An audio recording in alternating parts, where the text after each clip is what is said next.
Should we tithe? Let's find out. Let us begin. When people are speaking about tithing, what are they talking about? What is the doctrine of tithing that is taught today within the church? If you go to Christianity.com, they give a definition that most churches teach today. Christianity.com tells us this about the tithe. The Old Testament tells us God's people follow the law of tithing. To accomplish this commandment, church members give 1/10 of their income to the Lord through His church. These funds are used to grow the church and promote the truth of the Lord throughout the world. And this is what is done today in regards to tithing. I don't think the majority of Christians today would object to this explanation. But the money is not sent to heaven, obviously. The money is given to the pastors and the church organizations who are doing Elohim's work. But the question is any of that biblical? The answer to that is a very resounding no. What many do today is jump around in the scriptures to make it sound biblical. So when understanding the tithe, we must go back to scripture. So, the first time we see the tithe is in the first book in the Bible, Genesis. We will start in Genesis chapter 14 verses 14 to 20, it says. And when Abram heard that his brother was taken captive, he armed his trained servants, born in his own house, 318, and pursued them unto Dan. And he divided himself against them, he and his servants, by night, and smote them, and pursued them unto Hobah, which is on the left hand of Damascus. And he brought back all the goods, and also brought again his brother Lot, and his goods, and the women also, and the people. And the king of Sodom went out to meet him after his return from the slaughter of Kedorlaomer, and of the kings that were with him, at the valley of Shaveh, which is the king's dale. And Melchizedek king of Salem brought forth bread and wine, and he was the priest of the Most High Elohim. And he blessed him, and said, Blessed be Abram of the Most High Yah, possessor of heaven and earth, and blessed be the Most High Elohim, which hath delivered thine enemies into thy hand. And he gave him tithes of all. This is the first place in scripture where we see a tithe being done. Abram gave a tithe of his spoils of war. And so we see, anytime you speak against tithing, this is one of the first arguments people want to bring up, that tithing was done before the law. But the thing that is done today in the churches does not match with these scriptures. If you were only to see these scriptures, tithing was never placed within the Bible. You would not get the doctrine that is taught today from these verses. What Abraham did was not required. We do not get a requirement to tithe from these scriptures. What we see is an example. Not like the requirement that people say you're going to be cursed with a curse from Malachi 3 verse 6, I'll get there soon. But all we see in Genesis is an example, and it was given as offering. So if this was what you choose to do because you feel led to, that's fine. But you should not use this as a requirement and teach others that they must do so, especially so they are not cursed. Because scripture does not say this at all. Apply this accordingly. So now that we've covered that, let's keep going. Tithing was required by the Israelites, right? It's not like tithing was never mentioned again in scripture. Well, the question you have to ask yourself is, what is the command of tithing biblically? Where do you biblically get the command to tithe? And this is where the truth comes out. So what is the tithe biblically? Well, let's first understand who Israel was. Israel was Elohim's chosen people, made up of the 12 tribes of Israel. He had 12 sons. Genesis chapter 35 verses 23 to 26 says, The sons of Leah, Reuben, Jacob's firstborn, and Simeon, and Levi, and Judah, and Issachar, and the sons of Rachel, Joseph, and Benjamin, and the sons of Bilhah, Rachel's handmaid, Dan, and Naphtali, and the sons of Zilpah, Leah's handmaid, Gad, and Asher. These are the sons of Jacob, which were born to him in Paddan Aram.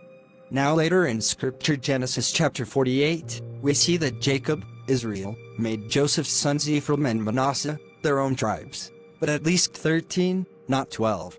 If we go to the book of Numbers explains what happened. Verse 1 through 4 of chapter 1 says, And Yahweh spake unto Moses in the wilderness of Sinai, in the tabernacle of the congregation, on the first day of the 2nd month, in the 2nd year after they were come out of the land of Egypt, saying, Take ye the sum of all the congregation of the children of Israel, after their families, by the house of their fathers, with the number of their names, every male by their polls, from 20 years old and upward, all that are able to go forth to war in Israel, thou and Aaron shall number them by their armies. And with you there shall be a man of every tribe, every one head of the house of his fathers. So they were numbering Israel, and as you continue reading in the chapter, you see the tribes being numbered in the head of each house, at the time being, but the tribe of Levi, the Levites, were not numbered. Verse 50 of Numbers chapter 1 says, "But the Levites after the tribe of their fathers were not numbered among them. For Yahweh had spoken unto Moses, saying, Only thou shalt not number the tribe of Levi, neither take the sum of them among the children of Israel, but thou shalt appoint the Levites over the tabernacle of testimony, and over all the vessels thereof, and over all things that belong to it. They shall bear the tabernacle, and all the vessels thereof. And they shall minister unto it, and shall encamp round about the tabernacle." The Levites were the priests of Israel, and they were not numbered. Deuteronomy 10:9 says, "Wherefore Levi hath no part nor inheritance with his brethren. Yahweh is his inheritance, according as Yahweh thy Elohim promised him." Levi was not given an inheritance. If you looked at a map of ancient Israel, you would see how Israel was first divided up. Each of the tribes had their own section of land within the land, but Levi did not receive any land. They were divided amongst the tribes and were the priests of Israel. The other 12 tribes were required to support the Levites, because they were not able to support themselves. They had no land. They were not able to grow their own crops, or raise their own cattle, because they had no inheritance of land. This is a basis of understanding you should have, especially in regards to this subject of tithing, because it was all about supporting the Levites. Remember when I asked you that question, what was the biblical command to tithe?